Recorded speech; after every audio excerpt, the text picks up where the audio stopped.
Greetings, I am Herbert Erpaderp, and today I'm going to build the Tamiya Nashorn in 48th scale. Usually, I have nothing but nice things to say about these Tamiya 48th scale kits, but this one, well, I had some problems with it. Nothing too bad, but there was problems. Stick around to find out what those problems were. Dun dun dun. Anyway, inside the box, we find 5 sprues molded in a sort of tan-coloured plastic. These parts here will form the lower hull, if that wasn't obvious. This is a bit unusual in that the suspension gear is molded into the sides and we don't have to add it separately. It's not a bad thing though, and it should ensure that the wheels, and therefore the tracks, are nice and straight. That is, of course, assuming we build the hull straight. There isn't really a whole lot to mention about the plastic here. If you've seen at least a couple of Tamiya's 48th scale kits, it'll be just about what you would expect. And by that, I mean, it's a good quality model. Everything is nice and neatly molded, and you shouldn't expect to be spending too much time cleaning up mold lines and things like that. There are a couple of smaller pieces, and you would expect that on a vehicle with an open fighting compartment where you can see the details of the gun. There's nothing so small that you would want to pull your hair out though. Speaking of details, I think they're pretty good. It is a Tamiya kit though, so the expectation is that it is at least going to be good. It's not super detailed or anything like that, but it is decent and has a level of detail that should satisfy most. The tracks are link and length, and they're pretty easy to deal with. They even have the nice feature of a guide pin to start you off when placing them. There is a crew figure, and while he does look reasonable, I won't be using him. Look at that face. Why won't you build me, Herbert? You know why.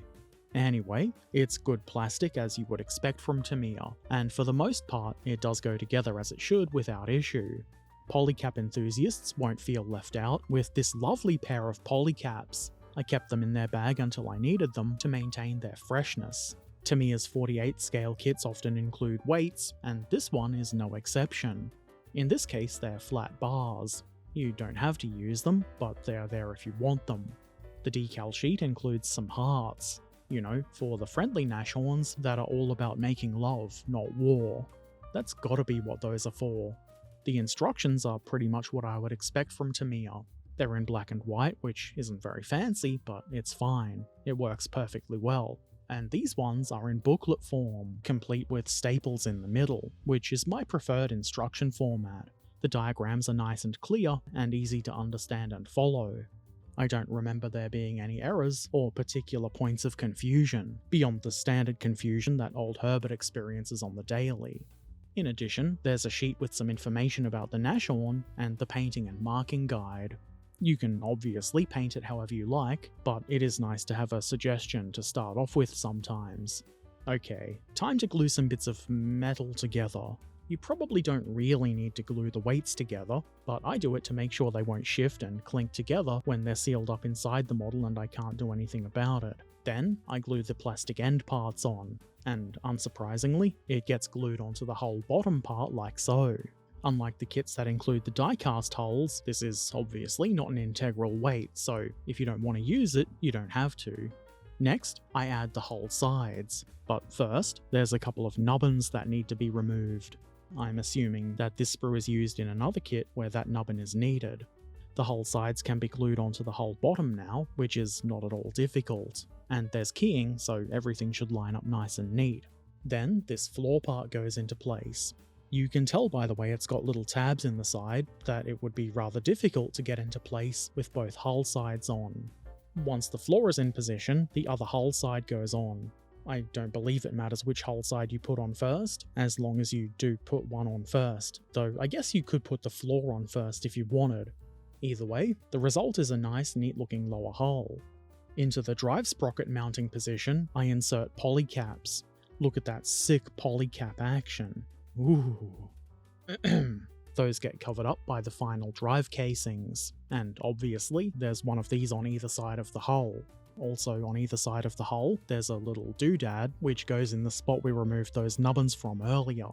You may have noticed that one of the return roller mounts is missing, and those can be added now.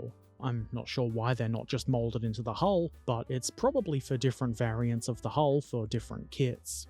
On the hull's left side, I add this little thing. I would guess this is some sort of servicing hatch. I follow that by assembling the return rollers.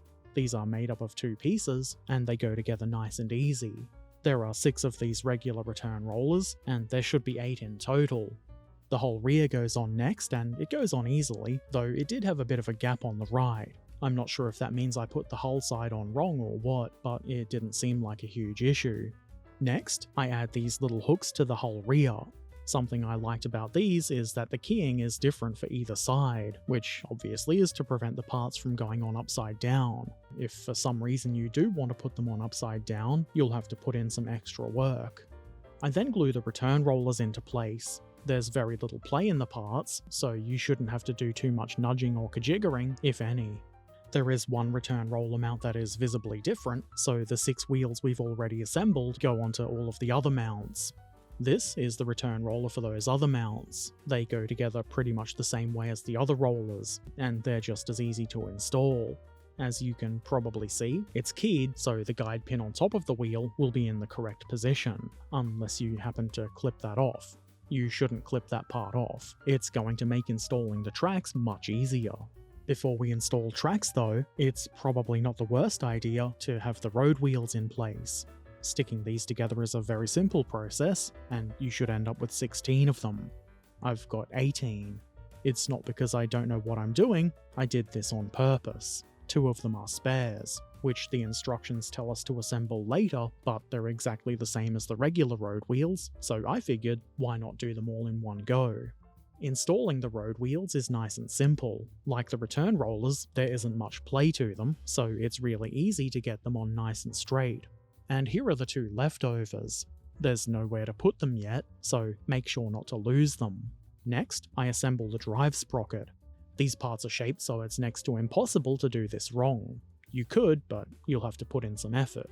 It looks very sprockety, and the teeth line up nicely, so there should be no trouble getting these to mesh with the tracks. The idler wheel goes together just as easily. There's also keying here to ensure the spokes line up properly. I then put the drive sprocket into its mount. There's no need to glue this, because the polycap will hold it in place, and if you did glue it, installing the tracks would become very difficult, unless you got really lucky. It won't hurt anything to glue the idler wheels in, because they don't need to mesh with the tracks. Speaking of, why not install the tracks now? The instructions say to do it, and you wouldn't disobey the instructions, would you? I start with some of the individual links that go onto the drive sprocket, making sure that I'm putting them on the right way around. There should be 8 links here, but I temporarily left one off, figuring it might make things a bit easier. It will need a bit of kajiggering to allow the lower section of track to connect, and having it solidly bonded in place would make that a bit harder.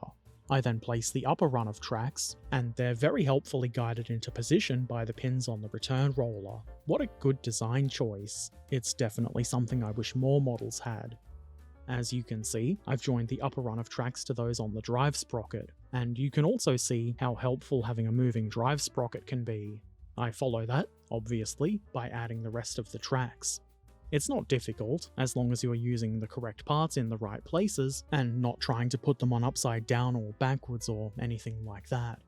All that said, I did have a slightly imperfect fit on one side, with the individual links around the idler. It's a very minor issue, where they don't seem to want to sit perfectly flat against the wheel. You've just got to kajigger them a bit so they don't look weird. Eventually, I got all the tracks on, and I think they look pretty good. Time for exhaust. There's an exhaust pipe for both sides, and they go on just above the tracks. It's probably best if you do this after putting the tracks on, as I've done. Next, I add this, I guess it's a little step so the crew can climb up into the fighting compartment. I follow that with these little doovers, and there's 2 of them, which fit into the little holes intended for them on the whole rear. These are holders for the spare road wheels, and they literally drop right into place. It's probably very difficult to get this wrong, but if you want to find a way to do it wrong, I believe in you. Inside the fighting compartment, I add this stowage box, which is probably for the crew's personal stowage, like sauerkraut rations. That's probably what they carry in most of the boxes. The side track guard things go on next, and you probably saw the sizable guide tabs these have. They're not difficult to put on, though I would suggest paying attention and trying to get them as straight and neat as you can. Now, it's time to start working on the upper hull. I add a couple of details to this chunk, which will eventually hold the gun. This is all pretty simple to do. Once it's together, I leave it to sit for a bit while I work on the upper front plate, to which we add the front of the driver's compartment and then the side vision ports. You may need to do a bit of kajiggering, but it's nothing too challenging. I then install those assemblies. The middle gun-holdy bit first. It would be hard, if not impossible, to do it the other way. Everything lines up pretty well, though you might need to apply some pressure to minimize gaps. Then I put the front plate on. There was a little bit of a gap at the front right. It's not horrendous, but it does look kind of bad. It could be a sign that I didn't get the lower hull together quite right. I'm not sure, but that's probably it. In the rear corners of the fighting compartment, I install these, and I'm assuming they're lifting rings. They're keyed, which makes things nice and easy. Next, I assemble the sides of the fighting compartment, which is to say, for the right side, I glue this vent into place. Simple enough. I then install this piece of bracing. I don't worry too much about getting it properly vertical, because I use the side part, which I install next, to make sure everything is all lined up. I wouldn't say this is difficult, but it's a really good idea to get this as close to the correct position as possible. I guess you could say that about every part, really. I just think this warrants a bit of closer attention. Next, I built this box. 2 of them, actually. The keying makes them really easy to put together. Gotta appreciate that. I glue one of these into the hull against the side part I just installed, which is about as simple as it looks. The instructions seem to say to put the other one on as well, but I figured it might get a little bit in the way of the left hull side. And before that can be installed, there's a couple of stowage boxes that need to be glued onto it. I'm assuming these are for bits of gun-related kit. The vent, like on the other side, also needed to be glued on, and unsurprisingly, it fits just like the other one.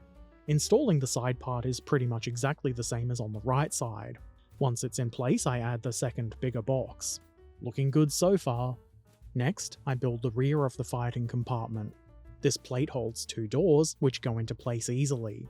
Then, this set of bars goes into place under the doors. There's some small bits of keying, so they're pretty easy to line up nice and straight. Like with the sides of the fighting compartment, there's a couple of bits of bracing, and once they're on, I put the whole rear on and kajigger everything into place. Initially, I wasn't quite sure about the height at which the whole rear should sit, but I think I got it right. Now, I move on to the gun, which is probably a pretty important component of the Nashorn. First, I take this platey thing and attach some, I don't know what you would call them. The gun will sit on top of these, and it's probably a pretty good idea to make sure they're all on as neatly as you can get them. I then glue the 2 halves of the breech together. It's keyed so it goes together nicely with no issue. At this point I made the arguably stupid decision to knock over my glue, so a couple of the breech parts got a little bit melty, but nothing too bad. I also forgot to video the installation of the breech block. I know, what a buffoon I am. Anyway, I'm sure you can imagine how it might have looked. Now that the breech is together, I glue the muzzle brake together. I would prefer it if this was one piece, because then we don't have to worry about gaps, but this one goes together pretty nicely. It's not surprising, most Tamiya kits are pretty good like that. Next, I install this little duva, which does have a guide pin, but despite that, I still had some trouble getting it together properly, mostly because I couldn't see or feel the guide pin. There is a top portion of this too, and even though I had to eyeball it, I think I got it pretty well right. I attach the breech next, and the keying for this is more significant than the previous part, so it's a lot easier to get aligned correctly. I then glue the platey thing with the brackets onto the gun. There's a pin on the breech it should link into, and a couple of indents on the gun that the brackets should sit in. A bit of pressure, and jobs are good.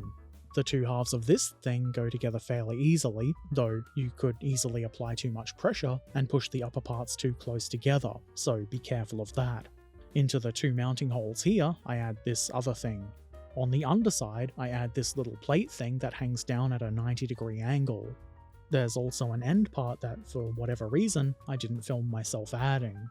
I then sandwich that assembly between these 2 pieces of, I assume, gun elevation related doodadery. I then add this cylinder-y looking thing. Now, I very maturely slide the gun in through the space in this assembly, and then glue it into place. The parts are shaped such that it can only really be put together in one way, so you couldn't model the gun recoiling without some modification, but I'm sure that's fine. Next, I take this little gun holdy thing and install one of the supports for the gun shield. This is done on both parts, and they should sit at the correct angle if you've got them in the correct position, and I assume I do. I then take this base part and glue on one of the whatever they are that I just put together. Only one though. If you glue them both on, it'll be harder to get the gun into place, and I'm sure you don't want that. I leave that to bond for a bit, and then I put together the gunner's side. This is just two pieces that go together nice and easily like so. Then I figured, why not put the gun into its little holdy thing? You can see there's a small nub that engages with the elevation gear to hold it at whatever elevation you choose, though I would probably avoid modelling the elevation too high. Once you've got the gun where you want it, you glue the other half of the mount into place like so. On the underside here, I add this, what I'm assuming is something to do with the controls. It is a bit fiddly to get into place, but obviously not impossible. The gunner's sight comes next, and it goes here. There's a couple of guide pins to help you get it in the right position. Next, I add these little side pieces. There's keying, so they're not too hard to get into place, though I would suggest being as precise as you can with these too. The sloped part at the front interacts with the gun shield, and you want that to be as neat as you can get it. The little part that loops over the top of the gun is why I mentioned modelling the elevation too high. It just kind of looks like it might get in the way if you do. I follow that by assembling the gunner's seat, which is rather simple. It doesn't look especially comfortable, but it's probably better than trying to stand up or sit on the floor to use the gun. This shaft comes next, and this is for a control handle. Nothing too difficult here, though you might find tweezers to be of some use. I then install the gunner's seat. To stop it from drooping down like that, you could try sitting it on the little bracket that's meant to hold it. What a concept! Control wheels come next, and there are two of these on the gunner's side, presumably for him to control the gun with. The thing that makes these fiddly to install is trying to avoid bumping the things around them.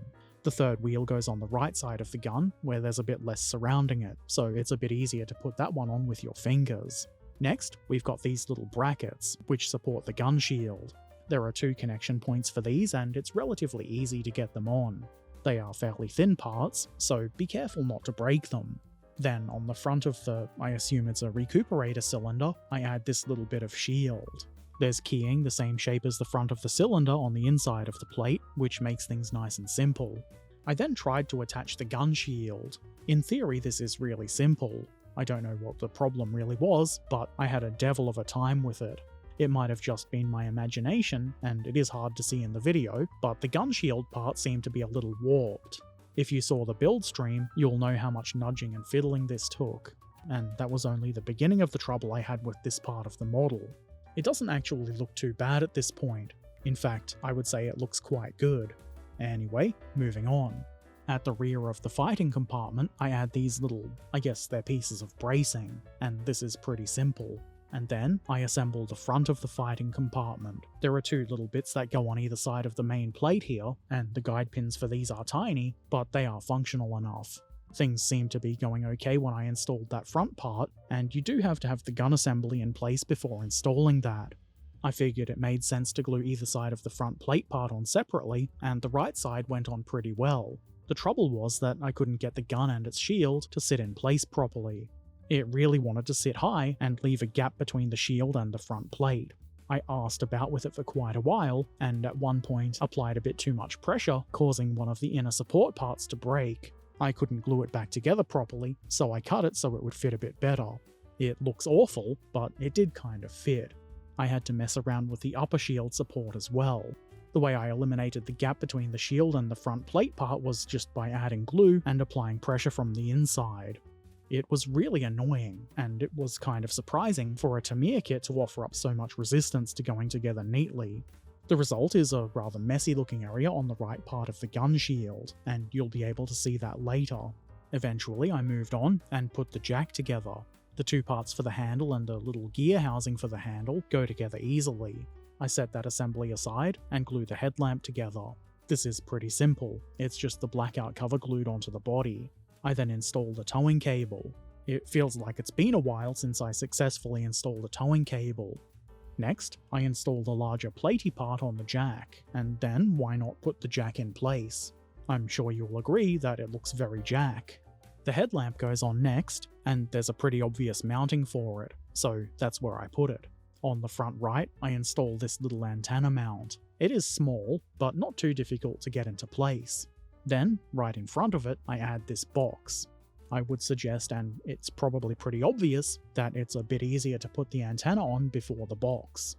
I put the gun travel lock on next, and there are two big mounting holes for this at the front of the hull. You can't miss them. The upper part of this should sit a bit above the hull, rather than resting on it.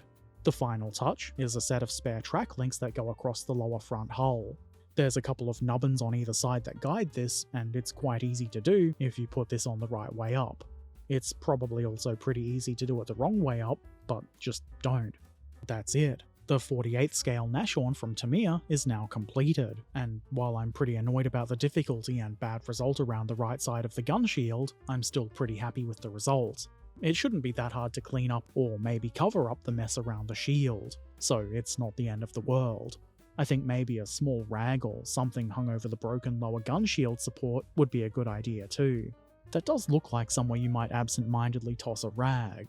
Anyway, the kit was fun to build, and while I'm surprised that a Tamiya kit had those little annoyances, it didn't totally ruin the build for me, and of course I'm still going to build those kits in the future. I guess sometimes things just go wrong. There's always a chance, probably a pretty good one actually, that it's not the fault of the kit at all, and just a result of me getting something wrong. Still, it's a nice model, and while it's not going to please a rivet counter, if that's something you're interested in, it does have reasonably good detail. I couldn't tell you exactly how realistic any of the detail is, or if any of the bits are a scale millimeter or two out of position, but I think you will agree that it's a perfectly serviceable model of a pretty interesting subject. If you have any questions or comments, feel free to put them in the comments section below. Subscribe if you want to see more, check out my streams if you want to see me build these kits live, support on Patreon or Ko-fi if you're able, and check out the links in the description. Take care of yourselves, be excellent to each other, and thanks for watching. Farewell.